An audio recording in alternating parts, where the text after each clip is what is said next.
So I have a few minutes to make a short introduction about the project that will be presented. First, it's a great pleasure to have this opportunity to introduce those 6 projects.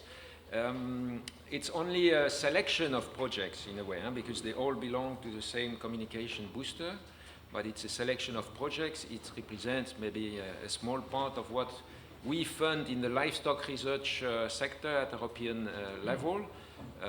But it's an interesting group of projects. First, because for some of them are already ended, or the other ones are coming to an end or in full steam, so the results are coming now, or have come, and it's an opportunity to give the output, to show the outputs of this project.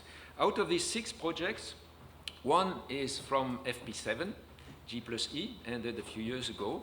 The 5 other projects are under Horizon 2020, and out of these 5 projects, 4 are funded from the Societal Challenge 2, where it is about food, agriculture, biotechnology, etc. The 5th one, is actually funded also under Horizon 2020, but another source of funding. It's an infrastructure project, and it's Smart Cow.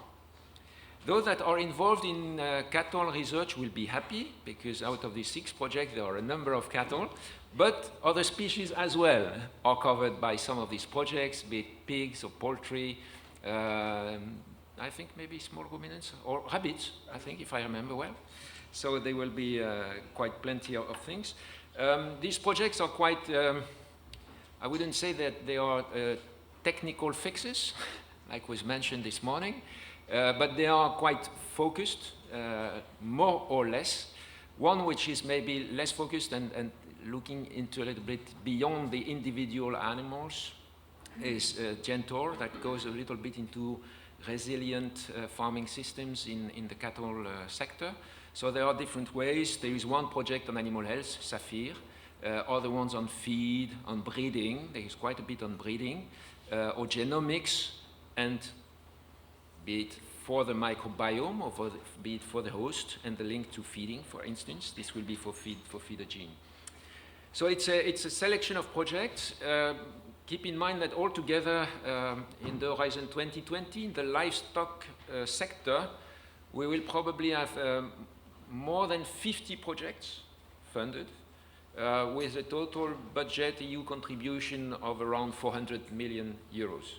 This represents what we fund at EU level. Just to remind you that, of course, these projects we fund have quite large budgets, usually above 5-6 million and up to sometimes 10 million euros for one single project. They are transnational projects with at least 3 entities of different member states or associated countries. So they are big projects. We think they bring added value at European level. They can achieve things that smaller projects that could be performed at national level could do.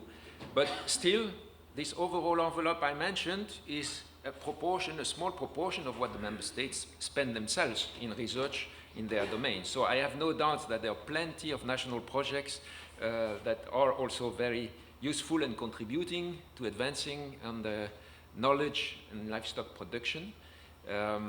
But we are not necessarily fully aware of these. We have also an ERANET called Suzanne, which is about sustainable animal production, where there are also smaller projects like this, which are transnational and funded partly by the European Commission. Another thing I could mention is, beyond the fact that we have other projects, and some of them are actually looking at the systems of livestock production, so not looking at specific things like breeding or nutrition or manure management or these kind of things. We have systems approach also in project, but this is still a very challenging issue to address with research projects, the systems, and we have no clear solution on how to best address the system solution. At the end of the day, if you want to do everything in one project, you end up reaching nothing. So the silo approach is needed, but the thinking has to be integrative, and that's what we hope we are starting to do. We are trying to do, and hopefully in the next framework program, Horizon Europe, we will further develop with your contribution and your help, further develop on this systems approach for research, thinking that, of course, at the end of the day, you need to target certain aspects of livestock production in order to improve the knowledge. But again, with this integrative thinking. The last point is that some of these projects, but more and more with the more recent projects in the last calls of Horizon 2020, we have more and more multi-actor approach projects, where we try to have, because it was mentioned actually this morning several times, we need to have the farmers in this whole approach to sustainability of livestock production. In our project, we try to have more and more different actors, not only stakeholders, but really actors, so that could be end users, but other types of actors that are involved from the beginning. It should be basically from the design of the proposal, but at least from the start of the project, once it's selected, that these actors are in. It can be the industry, it can be farmers, it can be veterinarians, it can be whatever, but we try to have this so that it can facilitate dissemination of knowledge, it can facilitate uptake of ideas from these actors and end users, and that's something important that we intend to keep under Horizon Europe. So I think I'm more than 5 minutes for my introduction. So with this, I hope you will have nice ideas. Obviously, the outputs of the projects are important for us. Identifying the needs and the gaps is also something that will even be more important for Horizon Europe. So I look forward to this afternoon session. Thank you.